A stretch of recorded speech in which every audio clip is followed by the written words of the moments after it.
Staying on top in professional sports is both physically and mentally demanding. I was a professional baseball player, I had a supportive family, I lived comfortably, but internally I was still battling a severe level of depression. My depression made it hard to function as a professional athlete, mainly because I always had this other thing taking away from my focus when I was playing. I was constantly walking on eggshells, afraid of doing the wrong thing, living with this weight of depression, living with this fear of failing. I felt like I was a disappointment to my coaches, to my teammates, because I never felt like I was living up to my full potential, and they believed in me, and I thought that that was going to be letting them down when I didn't.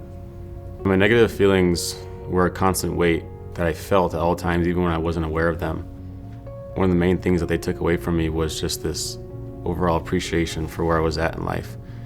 Looking back, I've realized that my depression was always there, and growing up in sports and being a male competitor, it was never encouraged to talk about it, and it was never shown an example to me of what it looked like to talk about it. I think I feel like a disappointment no matter how I played, mainly because I always fixated on something that I could have done better. Even if I did it well, I think I could have done it even better. If I hit a home run, I could have hit it farther. If I beat out a single, I could have ran faster. I always wanted more, which kind of fed into the idea of not being enough.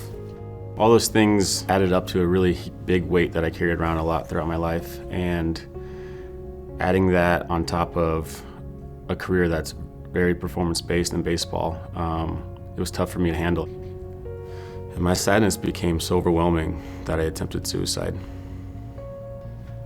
After my incident, I started seeing a psychiatrist weekly. I think I eventually went through 6 different medications. Even if I was feeling a little bit of a benefit from the actual medication, the side effects outweighed those benefits. Dr. Zan suggested that NeuroStar treatments might be beneficial. Overall, the treatment was super comfortable and really easy for me. And now that I'm finished with my treatments, I feel so much better, I feel so much more energized, and I feel like I have this huge weight lifted off my chest. I have more clarity now, and I feel like I'm able to focus more on the good things, which allows me to not get so tripped up on all the negative little things that can add up throughout a day. I definitely feel more comfortable talking about my emotions now and showing some vulnerability, because I've learned now through experience that showing some vulnerability is actually the strongest thing I could ever do for myself. I feel like I have a new purpose in life because I know I'm one of the fortunate ones that's survived what I went through, but also came out of it with a much more positive outlook on life. And my purpose now is to help people never feel the way that I felt the months leading up to my attempt. And I've become a mental health advocate for the San Francisco Giants and for people in general, and it's a very fulfilling job to be able to do.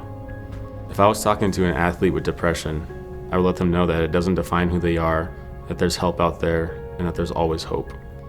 I would recommend someone asking a doctor about NeuroStar because I wish I would have known about it, and I wish it would have been something that was offered to me much earlier.